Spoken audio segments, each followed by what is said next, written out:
किया सारी पार्टी का गेम ओवर, न कचहरी न कोर्ट, बुलडोजर से चोट। लेकिन आज कम से कम सुप्रीम कोर्ट ने इस बात को जब किया और आज इस बात को आप डिफेंड कर रहे हैं, तो हमें उस चीज पर गर्व है कि हमारी जो संस्थाएं हैं, मीडिया संस्थाएं, वो कम से कम इस बात की बात करने को तैयार है। सुप्रीम कोर्ट ने अपनी नवंबर 2000 की टिप्पणी में बात साफ साफ कही थी, अगर किसी भी मामले में व्यक्ति आरोपित भी होता है तो उसका घर को बुलडोज करने का हक बिल्कुल नहीं है किसी को, और जो गलत तरीके से करेगा वो अधिकारी अपने पैसे से उसको वापस ही बनवाएगा। ये बात आपने क्लियर कर दी। अब आते हैं भारतीय जनता पार्टी के हमारे साथी प्रवक्ता ने जो बोला कि योगी जी ने कहा था कि जो गलत है सो गलत है, जो गलत है उसके साथ गलत होगा। मैं बिल्कुल मानता हूं कि योगी जी ने तो गलत कभी किया ही नहीं, और जो गलत है सो गलत है। तो जो अपराधी हैं उन पर बुलडोजर चले ना, ऐसे अपराधी भी तो हैं। संगीत सोम भी तो एक अपराधी हैं जिनके ऊपर आईपीसी 188, 353, 147, 420, 153, 120 बी, 148, 134 के कितने केस चल रहे हैं। सुरेश राणा भी तो अपराधी हैं जिनके ऊपर 7 क्रिमिनल लॉ अमेंडमेंट एक्ट के तहत मुकदमा दर्ज हुआ और 22 सितंबर को कोर्ट ने जेल भेजा था। कपिल देव अग्रवाल भी तो अपराधी हैं जिन पे 4 मामले चल रहे हैं। उमेश मलिक भी तो अपराधी हैं, दिनेश खटिक भी अपराधी हैं, विक्रम सैनी भी तो है, नंद गोपाल नंदी भी तो है, इंद्र प्रताप भी तो है, अभिजीत सांगा भी है, अशोक राणा भी है, मनीष असेजा भी है, और शैलेश कुमार सिंह भी है, कुलदीप सिंह सेगर भी है। क्या चला है उन पे बुलडोजर? जरा एक बात हम लोग इस पे ही बात कर लें। अब आते हैं कि जो कहा म्युनिसिपल कॉर्पोरेशन ने किया वो सही किया, तो क्या जिस भी अपराधी का जिसके ऊपर बुलडोजर चला, आज के हालात में फहीम की बात कर ले, क्या उसका घर जो बना हुआ था वो आज ही बन गया या इसके पहले भी बना हुआ था? अगर बुलडोजर चला है तो उन्होंने कहा अवैध बना है, तो अवैध तो पहले से बना है ना। तो क्या म्युनिसिपल कॉर्पोरेशन सो रहा था या इंतजार कर रहा था कि तुम कुछ करो और फिर हम तुम्हारे यहां बुलडोजर चलाएंगे? इसका मतलब यह हुआ कि सरकार भी चाहती है कि हम काम करने दें, इनको गलत काम करने दें, उसके बाद बुलडोजर चलाएंगे, फिर राजनीति करेंगे। ये बेहद संवेदनशील है और भारतीय जनता पार्टी जानती है इसमें मुंह की खानी पड़ रही है। अब परेशानी यह है कि एक बात इन्होंने और कही, शायद जी मैं इस बात बोलता हूं कि, और हमारे साथी प्रवक्ता के ऊपर अटैक किया था कि कांग्रेस पार्टी के प्रवक्ता उस पार्टी से है जो बहुत इलीगल काम करते आए सालों से। इसका क्या मतलब है? इसका क्या मतलब है कि मतलब वो इलीगल करते आए तो आपको हक मिल गया है, आप इलीगल करते जाओगे? ये शर्म की बात है कि आप सत्ता में रह के ऐसी चीज को डिफेंड कर रहे हैं। ये मुद्दा बार बार निकलता है, सुप्रीम कोर्ट कर रहे हैं। तीसरी चीज एक, मैं बाद में सब कहता हूं, इसमें एक पॉलिटिकल मुद्दा बार बार निकलता है, एक पॉलिटिकल एंगल भी है साहिल जी, और जो मुझे लगता है पॉलिटिकल एंगल है कि कहीं ना कहीं उत्तर प्रदेश की भांति, चाहे वो महाराष्ट्र हो, चाहे वो मध्य प्रदेश हो या कहीं और भी हो, क्या ये पीएम पद की रेस या आरएसएस का फेवरेट फेस बनने की होड़ तो नहीं बन रही है? क्योंकि यहां कुछ और भी चल रहा है जिस चीज को जस्टिफाई कर रहे हैं और सुप्रीम कोर्ट के आदेशों को भी दरकिनार करते हुए ये बड़ा इंटरेस्टिंग है सैयद जफर इस्लाम। महाराष्ट्र तो ये सारी चीजों से दूर था, अचानक यहां पर भी सब लोग बुलडोजर की बात करने लगे हैं। ये एक नया मामला लेकर आए डॉक्टर आशुतोष वर्मा, ये कहीं नया मामला लेकर आए एकदम। देखिए, उनके पास कुछ कहने को नहीं है तो इसी तरह की बात करेंगे कि आरएसएस का फेस और पीएम की रेस, इस तरह की बातें यही कह सकते हैं, इसलिए कि इनके पास और कोई मुद्दा नहीं है। हकीकत तो यह है कि जस्टिस अगर कोर्ट से मिलता है तो वो सही है, हम उसके खिलाफ थोड़ी खड़े हैं।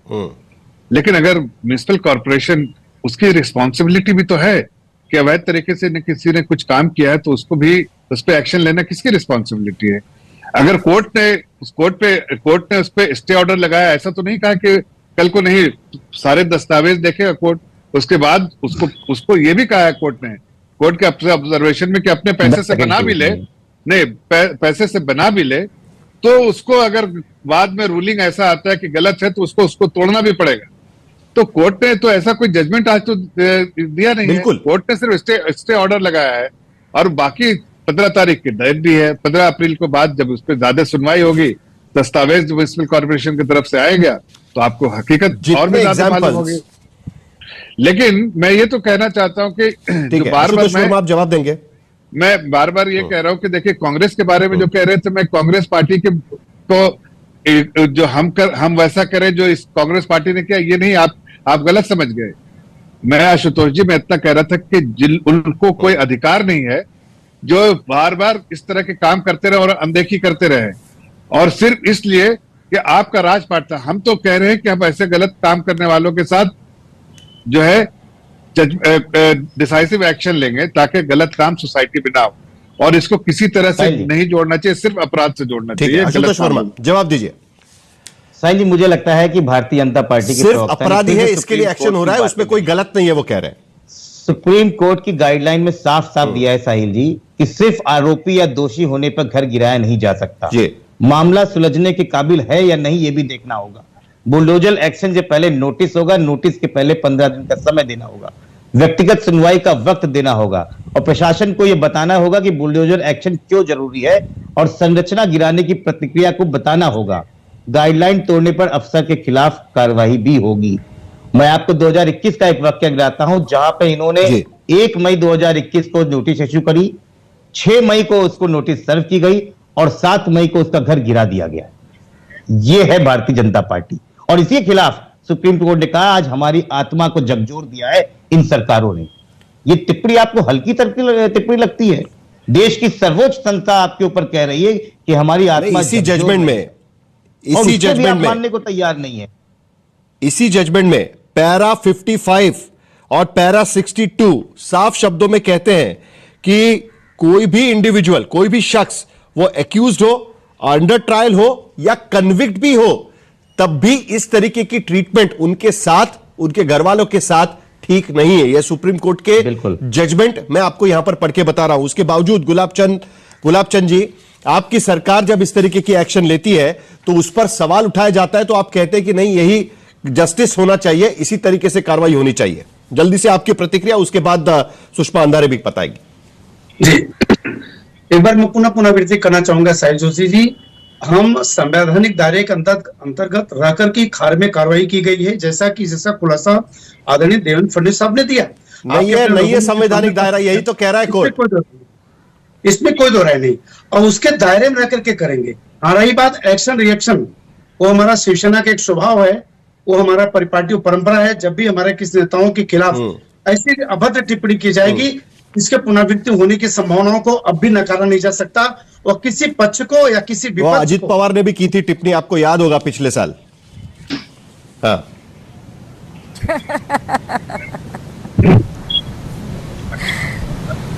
अभी वो अजित दादा का ऑफिस भी वो फोड़ने की कोशिश करेंगे। चलिए सुषमा जी, जल्दी से आपकी प्रतिक्रिया, उसके बाद सुरेंद्र राजपूत बात करने वाले, जल्दी से।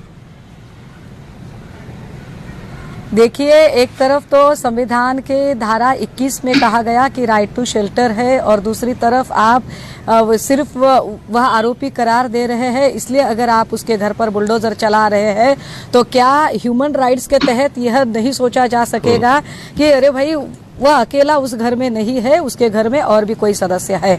महाराष्ट्र में हाल ही में सतीश भोसले और तो आप लोग नागपुर के एक्शन के खिलाफ भी है, नागपुर में जो घर तोड़ा जा रहा था उसके भी खिलाफ है आप? हाँ,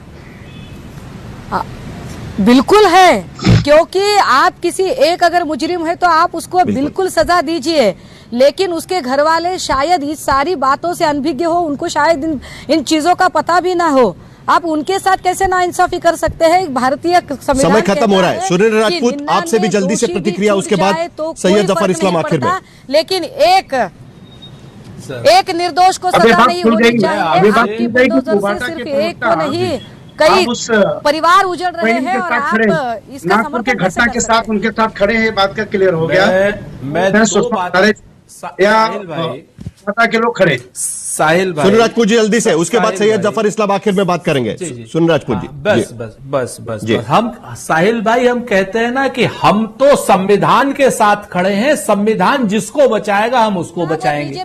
पहले ये आरोपियों को उपद्रवी कहते हैं, फिर उसके बाद उपद्रवियों को अपराधी कहते हैं। मैं आपको 3 उदाहरण बताता हूं।